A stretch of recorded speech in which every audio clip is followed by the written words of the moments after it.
ദശകം 7 ബ്രഹ്മാവിന്റെ തപസ്സും വൈകുണ്ഠ ദർശനവും.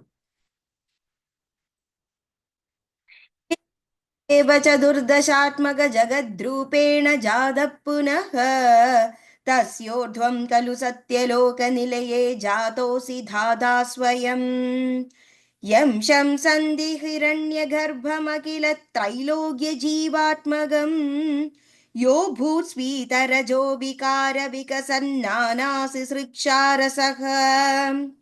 सोऽयं विश्वविसर्गदत्तहृदयः सम्पश्यमानः स्वयं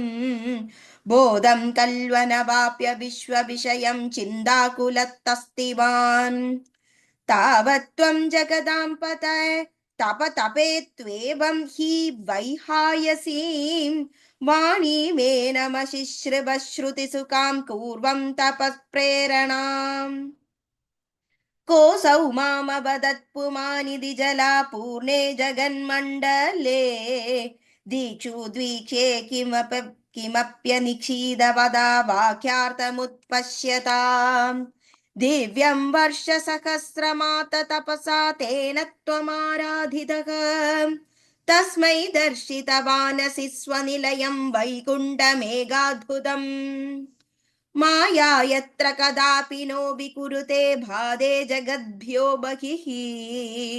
शोकक्रोधविमोहसात्वसमुखा भावास्तु दूरं गताका सान्द्रानन्दचरी च यत्र परमज्योतिप्रकाशात्मके तत्ते धाम विभाविदं विजयते वैकुण्ठरूपं विभो यस्मिन् नाम चतुर्भुजा हरिमणिश्यामा वदत्ता त्विषो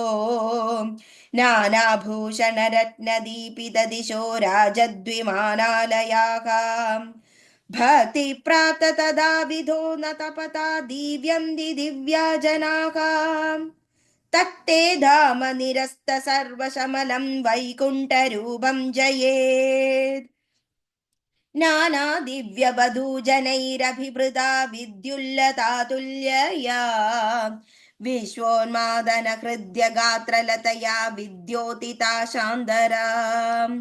त्वत्पादाम्बुज सौरभैककुतुकात् लक्ष्मी स्वयं लक्ष्यते यस्मिन् विस्मयनीय दिव्य विभवं तत्ते पदं देहि मे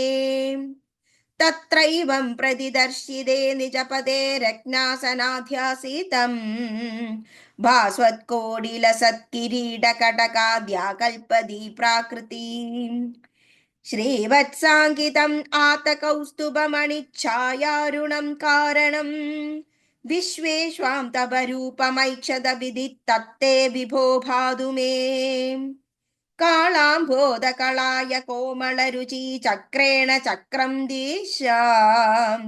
आवृण्वानमुदारमन्दकसिदस्यन्दप्रसन्नाननम् राजत्कम्बुगदारि पङ्कजधर श्रीमद्भुजामण्डलम्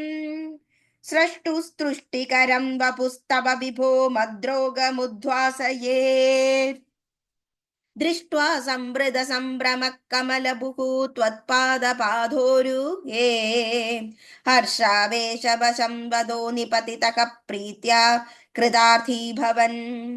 जानास्येव मनीषितं मम विभो ज्ञानप्तदापादय द्वैताद्वैत भवत्स्वरूप परमित्याचष्टतं त्वां भजे आताम्रे चरणे विनम्रमदतं हस्तेन हस्ते स्पृशन् बोधस्ते बविदान सर्गविधिबिबन्धोऽपि सञ्जायते इत्याभाष्य गिरं प्रदोष नितरां तच्चित्तगूढस्वयं सृष्टौ तं समुधैरयः स भगवन् उल्लासयोलाखदाम्